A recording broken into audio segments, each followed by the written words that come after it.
The world is on alert as tensions rise between Ukraine and its neighbor to the east, Russia. So, what has happened recently? On February 24th, Russian President Vladimir Putin declared the launch of a military operation in Ukraine, saying that Russia was left no chance to protect itself by other means. This so-called military operation turned out to be a full-scale invasion of Ukraine. Airports and military headquarters were invaded first, near cities across Ukraine. Then, tanks and troops from Russia and its ally, Belarus, rolled into Ukraine from the north, east, and south. Putin claimed that he is seeking to protect people subjected to bullying and genocide, and aim for the demilitarization and denazification of Ukraine. Numerous world leaders have condemned Putin's actions as an invasion of Ukraine's sovereignty and begun imposing harsh sanctions. Let's take a look at how countries around the world have responded. On February 25th, Japan, Australia, Malaysia, and many other countries introduced sanctions against Russia.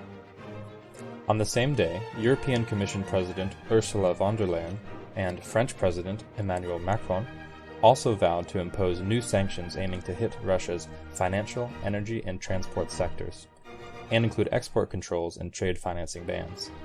However, the EU stopped short of removing Russia from the SWIFT banking service, as Germany and Italy vetoed the vote in order to safeguard their economic interests.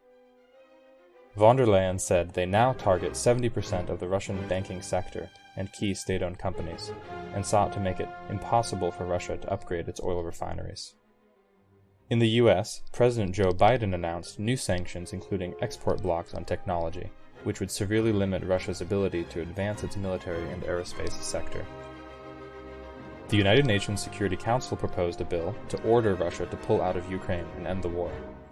11 of the 15 member nations voted in favor, but China, the UAE, and India chose to abstain. And Russia vetoed the bill, as they are a permanent member of the Council. But what led to this crisis in the first place? To answer this question, let's first start with some brief history.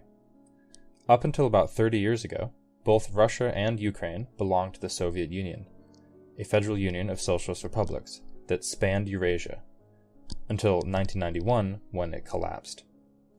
Since then, Ukraine has gained independence from Russia, but this has always irked Putin, and as he believes that Ukraine is rightfully and historically Russian, and he would like to rebuild a grand Russia that includes Ukraine, Georgia, and the Baltics within it. This brings us to the North Atlantic Treaty Organization, otherwise known as NATO. NATO is an alliance of 30 nations, including the United Kingdom, France, Germany, and Russia's arch-rival, the United States. This military alliance aims to guarantee the freedom and security of its members through political and military means. Initially created during the Cold War, NATO's main aim was to stem the influence of Russia in Europe and provide reassurance and security to its member nations. So, how does Russia and Ukraine relate to NATO? Simply said, Ukraine wants to join NATO, and NATO's open to the idea. But Russia disagrees. Why? Because Russia knows that a member country of NATO will be eligible for collective support by all members in case of any external attack. As such, Putin believes that Ukraine joining NATO would lead to serious national security concerns. So, what will the future look like? The Economist says that we will likely witness Europe's most intense war in a generation. And what's so worrying is seeing 190,000 Russian troops in close proximity to the NATO forces. From an economic perspective, experts warn that Russia's invasion could lead to skyrocketing energy prices. Why? Because Russia is one of the world's largest exporters of oil and gas, so the potential of war could reduce the global supply. However, guerrilla warfare and fierce resistance from Ukraine could drag this war out a lot longer than Russia can handle. Their military capabilities are vast, but their economy cannot withstand prolonged sanctions nor costly war. In the last week, the entire Russian stock market has plummeted to record lows, weakening an already weak economy.